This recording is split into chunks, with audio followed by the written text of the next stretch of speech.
কলিযুগ পাবন অবতার পরম করুণাময় শ্রী গৌরাঙ্গ সুন্দরের পরমান্তরঙ্গ প্রিয় পার্শ্বদ বর্জ পূজ্যপাদ শ্রী সনাতন গোস্বামী, শ্রীরূপ গোস্বামী পাদ, শ্রী শ্রীজীব গোস্বামী পাদ, তাঁদের গ্রন্থ অবলম্বনে সংকলিত এই শরণাগতি শ্রদ্ধার শরণাগতি সম্বন্ধে আলোচিত হইতেছে। বস্তুতপক্ষে যাহার মহিমা জনতার সামনে গান করা হইতেছে, যাহার জন্য ব্রত উপবয়স ইত্যাদি করিতেছি, যাহার নাম জপ করিতেছি, যাহার চরণে পুষ্পাঞ্জলি নিবেদন করিতেছি, সবচেয়ে বড় কথা নিজেকে যাহার ভক্ত বলে পরিচয় দিতেছি, যিনি সমস্ত ধর্মীয় অনুষ্ঠানের মহানায়ক, যদি কাজের সময় প্রাত্যহিক জীবনে তাহাকে বিশ্বাসই না করতে পারি, নিজের প্রভাব প্রতিপত্তি, ধন বল, জনবল প্রভৃতির ভরসাই আসল ভরসা বা বড় ভরসা বলে মনে করি, এবং সেই জগদীশ্বরে বিশ্বাত্মা ভগবানকেই যদি কার্যত নির্ভর করতে না পারি, তাহলে কেমন করে তাহার নিকট থেকে কৃপা আশা করা যায়? তিনি যে আমায় কৃপা করবেন, তিনি কৃপাময় ঠিকই, তিনি যে আমাকে কৃপা করবেন বা তাঁর কৃপা আমি প্রাপ্ত হব, এ আশা করা তো সর্বদা অনুচিত হয়ে যায়। আর তিনিই বা কৃপা করেন কি করে?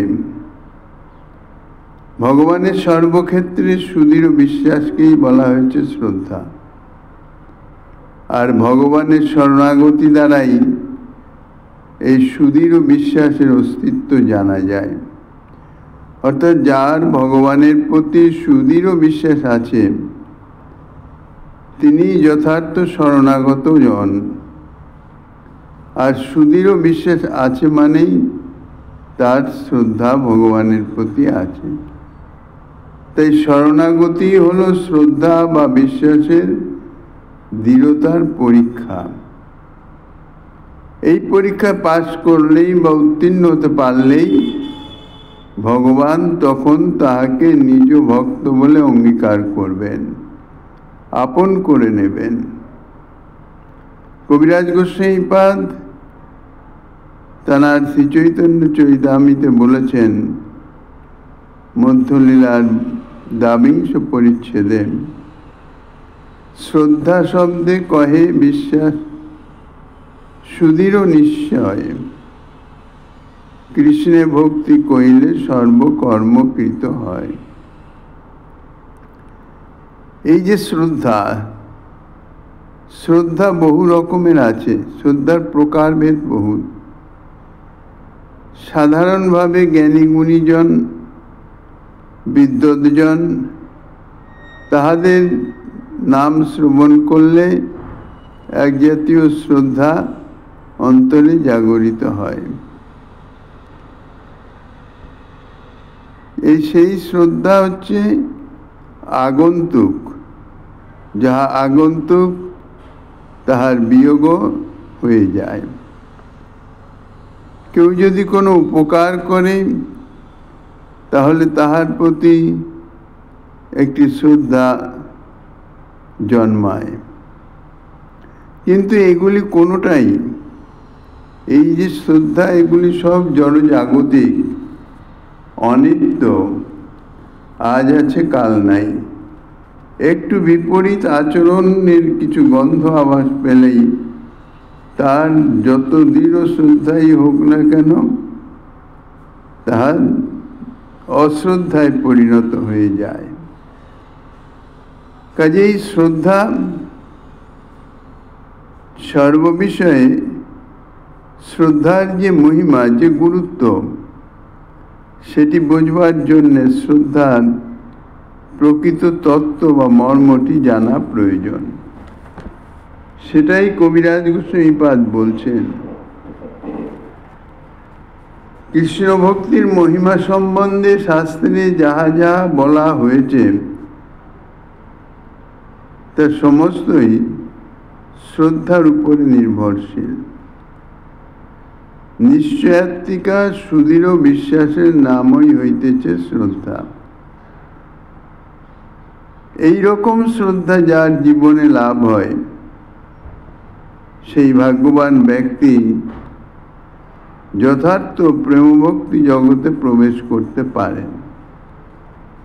ইহাই প্রেমদাতা কৃপাবতার ভগবান শ্রী শ্রীকৃষ্ণ চৈতন্য দেবের উপদেশ।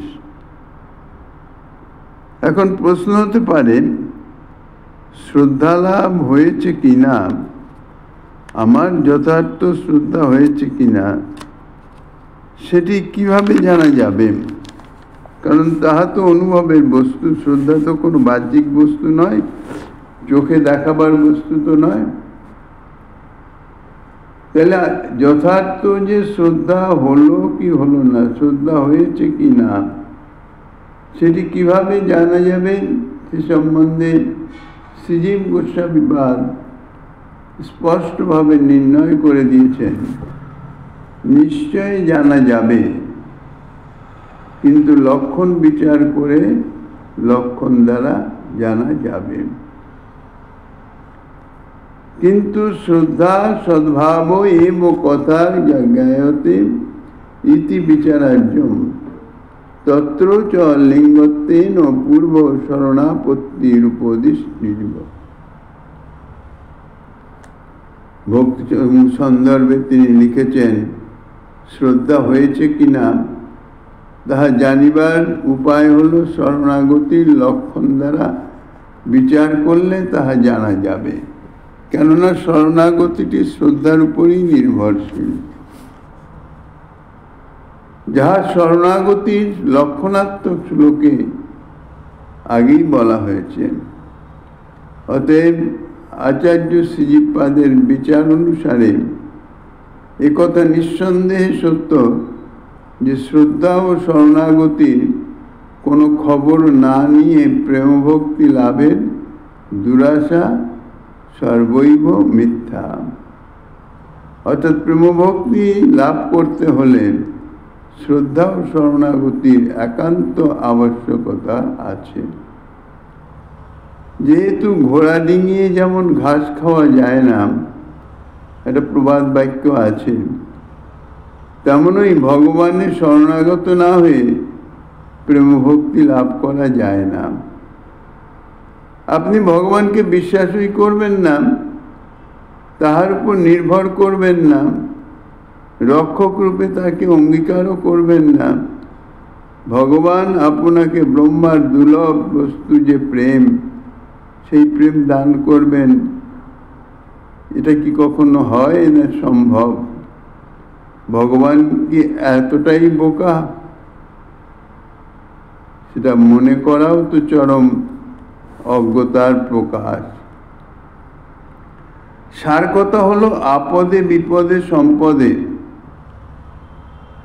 যাকে যার উপর নির্ভর করা উচিত, নির্ভর করা যায়, তিনি হচ্ছেন যথার্থ ভগবান, বা তিনি হচ্ছেন যথার্থ শ্রদ্ধার ব্যক্তি। তাকেই নির্ভর করতে হবে। ভগবান নির্ভরতাই শরণাগতির আসল লক্ষণ।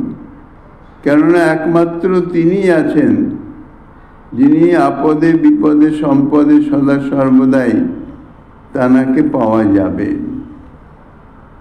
কেননা এক স্বরূপে তিনি তো হৃদয় অভ্যন্তরে বিরাজমান। এক ক্ষণের জন্যও তিনি তো ছাড়া হন না, সদা সর্বদাই বর্তমান, সদা সর্বদাই আমার কর্মের, ভাবনা চিন্তা ক্রিয়া কর্মের যে মূল শক্তিটি তিনি জগিয়ে যাচ্ছেন। এক্ষণও তার বিরাম নাই। এহেন যে জন, যথার্থ নির্ভরতা তাকেই তো করা উচিত। তানার মতন নিকটজন, তানার মতন আপন, তানার মতন সহায়কারী জগতে দ্বিতীয় কেউ হয় নাই, হতে পারেও না। কেননা তিনি সদা সর্বদাই হৃদয়ে অবস্থান করে তিনি কৃপা করে বিতরণ করে যাচ্ছেন। সমস্ত কার্যের তিনি সহায়তা করছেন, কিন্তু সাক্ষী রূপে, পরমাত্মা স্বরূপে। সেই ভগবানকে শ্লোকে তাই বলা হয়েছে, জীবনের সমস্ত গতি প্রবাহকে একমাত্র শ্রী ভগবানের দিকেই গতি সম্পন্ন বা প্রবাহিত করতে হবে। ইহাই হচ্ছে ভক্তের সাধনা বা পরীক্ষা। শ্লোকে তাই স্পষ্টভাবেই দেখানো হয়েছে, এর দ্বারা সাধক মাত্রই নিজের স্থিতি ও গতিকে স্বচ্ছ দর্পণে প্রতিবিম্ব বস্তুর ন্যায় স্পষ্ট দেখতে পাবেন। দেখতে পাবেন ভগবানের শরণাগতির বাস্তব চিত্র, আর বুঝতে পারবেন শরণাগতি যথার্থ কাহাকে বলে। আর ইহাই হইল প্রকৃত ভগবত ভক্তের লক্ষণ। ভগবত ভক্ত যদি নিজে বিচার করেন যে আমি শ্রী ভগবানের উপর কতটা নির্ভরশীল, সর্বতভাবে নির্ভরশীল হলাম কিনা, বা নিজের জন্য কিছু সঞ্চয় রেখে দিলাম কিনা ভবিষ্যৎ বিপদের নিমিত্ত, বা ভবিষ্যতের জন্য অন্য কোনো ব্যক্তি স্বজন আত্মীয় পরিজনের উপর নির্ভরশীল আছে কিনা, এটি নিজেকে বিচার করতে হবে।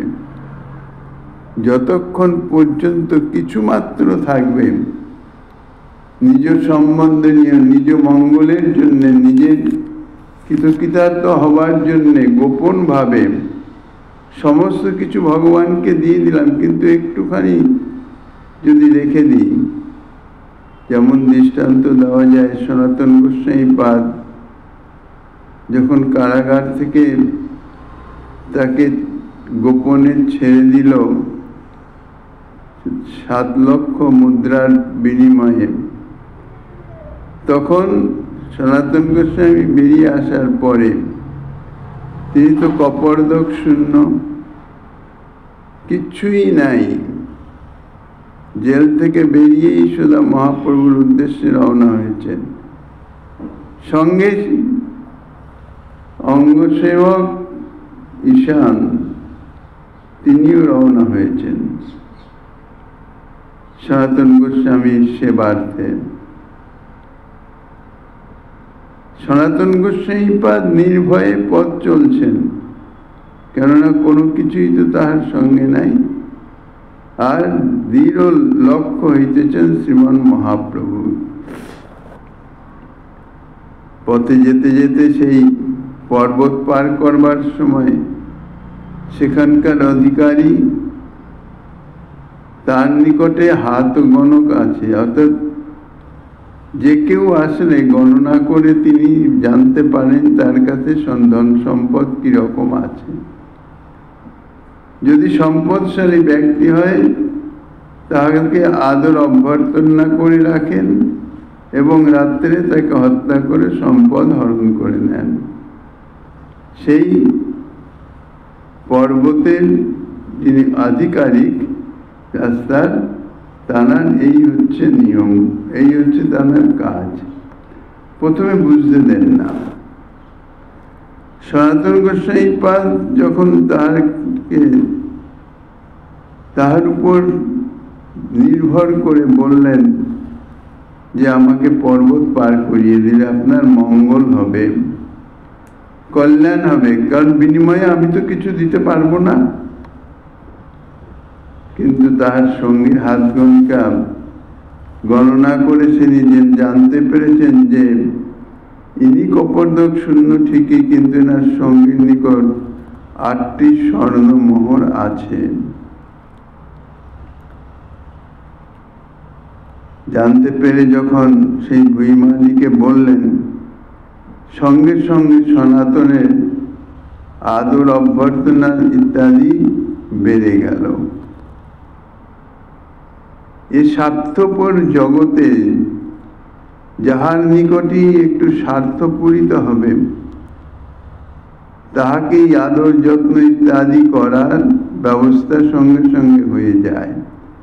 উদ্দেশ্য কিছুই নয়, তার প্রতি যে প্রীতি প্রদর্শন হচ্ছে তাহার অন্তর্নিহিত উদ্দেশ্য হচ্ছে নিজের স্বার্থ সিদ্ধি। এখন অচেনা একজন আশ্রয় চেয়েছেন, একটু সাহায্য চাইছেন, বিশেষ করে যারা সাহায্যকারী হন, সাহায্য প্রার্থনা করেন, তাহাদের স্থান নিচে হয়।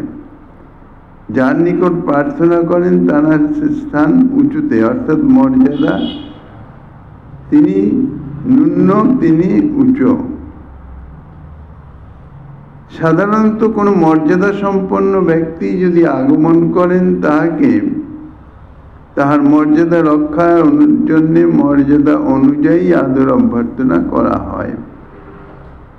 সনাতন গোস্বামীপাদ তিনি তো কিছুই নাই, তেনার কপর্দক শূন্য পথের ভিখারির মতন বেশও তার দৃশ্য, অথচ সেই পর্বতের আধিকারিক তিনি সনাতন গোস্বামীপাদকে বিশেষভাবে যত্ন করতে লাগলেন। অত্যন্ত মিষ্ট বাক্য, আদর অভ্যর্থনা ইত্যাদি করলেন। রন্ধনের নিমিত্ত সামগ্রী আদি প্রদান করলেন। বললেন, আপনি রন্ধন করে আপনি প্রসাদ পেয়ে বিশ্রাম করেন, যথাসময়ে আমি পর্বত পার করে দিব। কেননা সনাতন গোস্বামীপাদ আগেই সত্য কথা বলে দিয়েছেন যে আমি রাজবন্দী, কাজেই রাজপথ দিয়ে আমি যেতে পারি না, আমি গোপনে পালিয়ে চলে যাচ্ছি। এই জন্যে গোপনে গোপনে বনপথে পর্বতের পার হয়ে ওপারে আমি চলে যাই। এখন তার সঙ্গীর সঙ্গে যে মোহর আছে, ইহা সনাতন গোস্বামীপাদ জানতেন না। তিনি বিচার করলেন যে আমি অচেনা একজন, বলতে গেলে দিনহীন কাঙাল, কোনো ধনী ব্যক্তি হলেও না একটা কথা ছিল তার আদর অভ্যর্থনা করে। সাধারণত আমরা এই জগতে ধনের মর্যাদাই দেই। অর্থ সম্পদে যিনি যত বেশি, তানার মর্যাদা তত বেশি দেই, তানাকে তত বড়ই মনে করা হয়। এটা এই জগতের স্বাভাবিক নিয়ম। তো এই যে অপরিচিত বইমালি, ইনি আমাকে যে হঠাৎ এত আদর যত্ন শুরু করলেন, কারণ কি? যারা বুদ্ধিতে বিচক্ষণ তারা সমস্ত কার্যের কারণ অনুসন্ধান করেন এবং যথার্থ কারণ অনুসন্ধান করে তদ অনুযায়ী কার্য করেন। ইহাই হচ্ছে বিচক্ষণতার লক্ষণ, দূরদর্শিতার লক্ষণ। সনাতন গোস্বামীপাদ মনে মনে বিচার করে চিন্তা করলেন, কিছু প্রাপ্তির যোগ যদি না থাকে, প্রাপ্তির সুযোগ না থাকলে এত আদর অভ্যর্থনা করা সম্ভব নয়, কখনোই সম্ভব নয়। সাধারণত অপরিচিত জন আমি, অপরিচিত পথের ভিক্ষুক বলতে গেলে, তাহলে নিশ্চয়ই কোনো স্বার্থসিদ্ধির গন্ধ এর মধ্যে লুকায়িত আছে। তা স্বার্থসিদ্ধি বলতে আর তো কিছু নাই, অর্থের নিশ্চয়ই কোনো সম্ভাবনা আছে। তাই ঈশান দাসকে সঙ্গে সঙ্গে জিজ্ঞাসা করলেন, তোমার কাছে কিছু অর্থ আছে? অর্থাৎ কিছু কি তোমার সঙ্গে আছে? সংসারী জীবের কিরকম অবস্থা, যত বড় দুরবস্থায় পড়ুক না কেন, তবুও কিছুটা সঞ্চয়ের জন্যে অন্তরে বাসনা রাখেন। সনাতন গোস্বামীপাদকে সঙ্গে সঙ্গে বললেন, হ্যাঁ, আমার কাছে 7টি মোহর আছে। একটি মোহর নিজের সংগোপনে রেখে দিলেন। অর্থাৎ ভবিষ্যতে যদি কখনো প্রভুর সেবার নিমিত্ত কাজে লাগে, দরকার হয়, তখন এটা ভাঙিয়ে সেই কাজ সমাপন করা যাবে। শ্রবণ মাত্রই তীব্র বৈরাগ্যবান সনাতন গোস্বামী তাকে ভৎসনা করতে লাগলেন যে তুমি এই কাল বস্তুকে সঙ্গে এনেছো কেন? এটা তো স্বয়ং কাল স্বরূপ। অর্থের জন্যে প্রাণ পর্যন্ত বিসর্জন দিতে হয়। এই জন্যেই অর্থকে অনর্থের মূল বলা হয়। সনাতন ঈশানকে তো ভৎসনা করলেন, সেই সপ্তমোহর পেলেন, সোজা বৈমালিকে গিয়ে সেই মোহর কটি দিয়ে বললেন যে আমার সঙ্গীর নিকটে এই বস্তু ছিল, আপনাকে আমি দিয়ে দিচ্ছি, আপনি আমায় কৃপা করে পর্বত পার করে দেন। তখন ভুইমালি হাসতে হাসতে বলল, তোমার নিকটে যে সম্পদ আছে তা আমি আগেই জানি, তবে এই 7টি মোহর নয়, আরো একটি মোহর আছে, তাও জানি। আমার পরিকল্পনা ছিল রাত্রে তোমাদের হত্যা করে এই বস্তু আমি গ্রহণ করব, কিন্তু তুমি স্বয়ং সেই বস্তু যখন আমাকে প্রদান করলে, তার মানে তুমি সাধু ব্যক্তি। আমি তো তোমাকে কিছু বলি নাই, তোমার কাছে কোনো অর্থ চাইও নাই। তুমি সাধু ব্যক্তি, সৎ প্রকৃতির, তোমার বস্তু আমি নিব না, তবে পর্বত তোমাকে পার করে দেব, কেননা তাহাতে আমার কিছু পুণ্য সঞ্চয় হবে। সাধু ব্যক্তি, সৎ ব্যক্তি যারা, তাদের যদি কিঞ্চিত মাত্র কোনো সাহায্য করা যায়, উপকার করা যায়, সেটা সেবায় পর্যবসিত হয় এবং তার ফল অতি উত্তম। ভগবত অত্যন্ত প্রসন্ন হন। সনাতন গোস্বামীপাদ এত বড় বিচক্ষণ লোক, তিনি বললেন যে মোহর আমি ফিরিয়ে নিতে পারবো না, আপনার কাছেই রাখেন। তার কারণ হচ্ছে আপনি যে সদাশয় ব্যক্তি আমাকে ফেরত দিলেন, কিন্তু এই মোহর এর জন্য অন্য কেউ আমাকে হত্যাও পর্যন্ত করে মোহর ছিনিয়ে নিতে পারে। কাজে এই কাল বস্তু যাহা সর্বথা অমঙ্গলকারী, ইতিপূর্বে আস্বাদিত হয়েছে, বিষয়ের ধর্মই হচ্ছে ইহা, যাহাতে সংসার বাসনা বৃদ্ধি পায়, অমঙ্গল হয়, সে তাহাই করে। কাজেই অপর কেউ আমাকে হত্যা করে এই মোহরগুলো নিতে পারে, যেমন আপনি পরিকল্পনা করেছিলেন। কাজেই আমি আমার এই প্রাণ সংশয় কারক বস্তুকে কেন সঙ্গে রাখব? আপনি কৃপা করে নিয়ে আমার প্রাণ রক্ষা করুন, কারণ এই বস্তু আমার সঙ্গে থাকলে আমার প্রাণের সংকট হতে পারে। বৈমালী অত্যন্ত প্রসন্ন হলেন, তাদের পার করে দিলেন। সনাতন গোস্বামীপাদ কিন্তু ঈশানকে কিচ্ছু বলেন নাই। পর্বত পার হয়ে গেলে সঙ্গে সঙ্গে সনাতন গোস্বামীপাদ চিন্তা করলেন যে আমি প্রভুর চরণে শরণাগত হতে যাচ্ছি, প্রভুর শরণ গ্রহণ করব, সে তো আমি করব, একাকী আমি। সঙ্গে সেবক নিয়ে যাওয়া এটা তো সম্ভব নয়, উচিত নয়। কাজেই একে বিদায় দেওয়াই ভালো। দ্বিতীয়ত এর সঞ্চয় বুদ্ধি রয়েছে। যাহার অন্তরে সঞ্চয় বুদ্ধি থাকে, কাল কি হবে সেই জন্যে কিছু সঞ্চয় রাখে, তাহার যথার্থ ভগবত শরণাগতি হয় না। ভগবত ভক্তি লাভও তার নিকট সুদূর পরাহত। তার কারণ হচ্ছে ভগবানের সম্পূর্ণ নির্ভরশীল না হতে পারলে ভগবান তাহাকে গ্রহণ করেন না।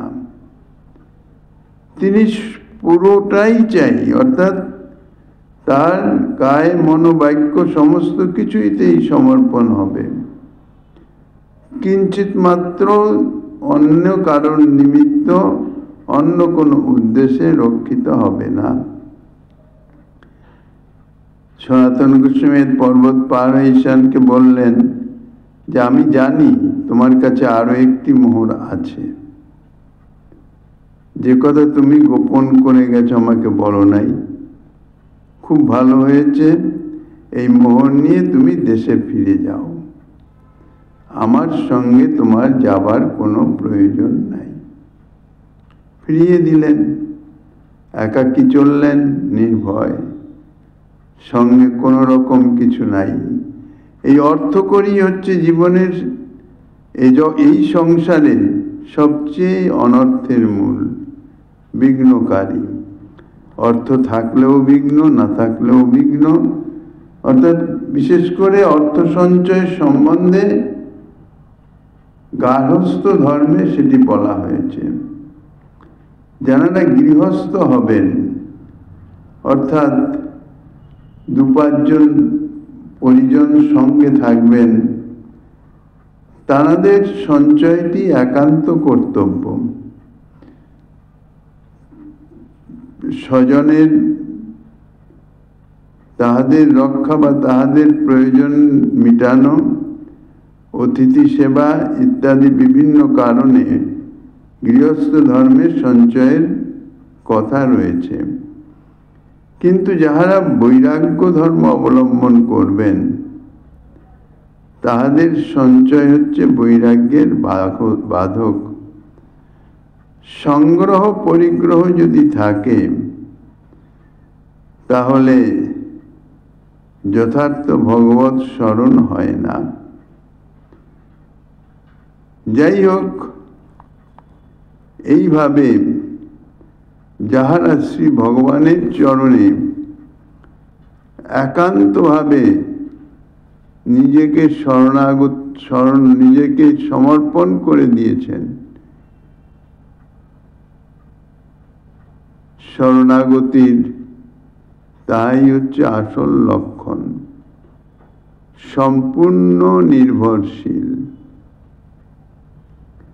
নিজের সম্বন্ধে নিজের কোনো সম্পদ বিপদ আপদ থেকে রক্ষা পাওয়ার জন্যে কোনো রকম চেষ্টা নাই, চেষ্টা শূন্য অবস্থা। যা করার আমার প্রভুই করবেন, আমি তাহার চরণে শরণাগত, অর্থাৎ নিজেকে সমর্পণ করে দিয়েছি। জীবনের সমস্ত গতি প্রবাহ, অর্থাৎ জীবনের সমস্ত কিছুই, দৈনন্দিন জীবন যাপনের জন্য যাহা প্রয়োজন বা যেভাবে চলা উচিত, সমস্ত কিছুই একমাত্র শ্রী ভগবানের দিকেই, অর্থাৎ শ্রী ভগবানই সমর্পিত। সমস্ত কিছু অর্থাৎ সর্ববিষয়ে শ্রী ভগবানের উপর সম্যক নির্ভরশীল। এই যে নির্ভরশীলতা, ইহা বাক্যে প্রকাশ করার নয়, ইহা মনোধর্ম, অন্তরের ধর্ম। মনে মনে নির্ভরশীল, বাহ্যে হয়তো অন্যরকম দেখানো যায়, বাহ্যিক কার্য লক্ষণ ইত্যাদি বিভিন্ন উদ্দেশ্যে বিভিন্ন রকম হতে পারে, কিন্তু অন্তরে অর্থাৎ মনোধর্ম যেটি, অন্তর্ধর্ম যেটি আসল, সেটি সদা সর্বদাই শ্রী ভগবানের নির্ভরশীল হতে হবে।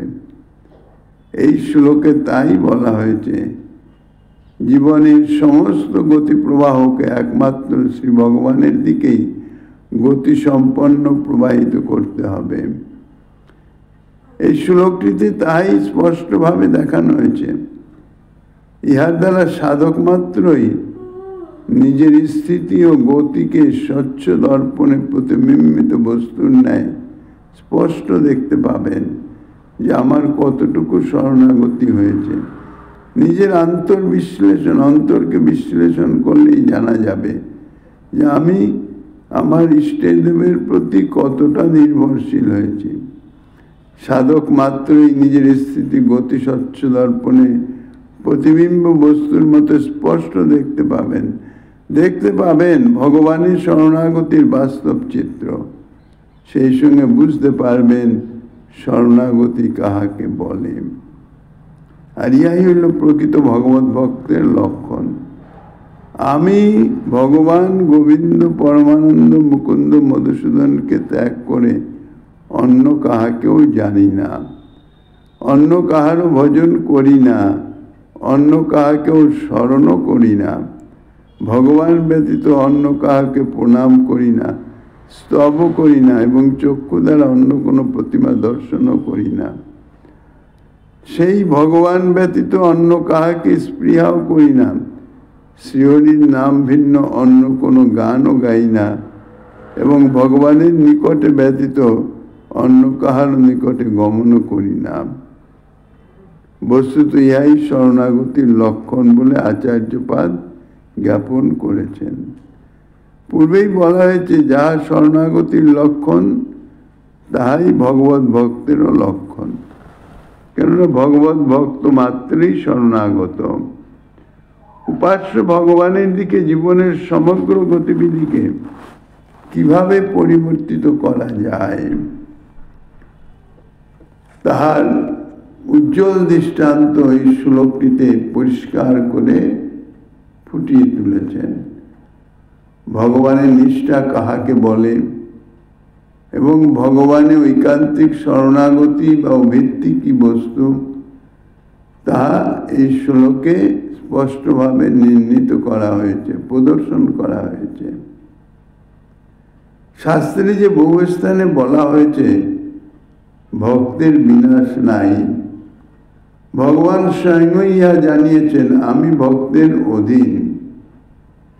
এবং আরও বলা হয়েছে যে ভগবান হীনতম একটি কীটকেও যেমন কর্মফল প্রদান করেন তেমনি স্বর্গের রাজা ইন্দ্রকেও তাহার কর্ম অনুসারে একই দৃষ্টিতে নিরপেক্ষভাবে প্রত্যেক কর্মের ফল প্রদান করেন। কোথাও কোনো প্রকার পক্ষপাতিত্ব তিনি করেন না। ভগবানের এতাদৃশ সূক্ষ্ম বিচার, তিনি পক্ষপাত শূন্য, কেননা তিনি কাহারও অধীন নহেন, তিনি সর্বময় কর্তা। তথাপি আশ্চর্যের বিষয় সেই ভগবান কিন্তু নিজ ভক্তের অলঙ্ঘ প্রারব্ধ কর্মফল নিঃশেষে দগ্ধ করে দেন।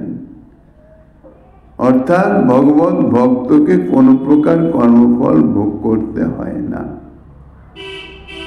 এ সম্বন্ধে গোস্বামীপাদ যা কিছু আস্বাদনী দিচ্ছেন, শ্রীমন মহাপ্রভু গিরিধাইলানের কৃপা হলে আগামী দিন আস্বাদনের বাসনা রেখে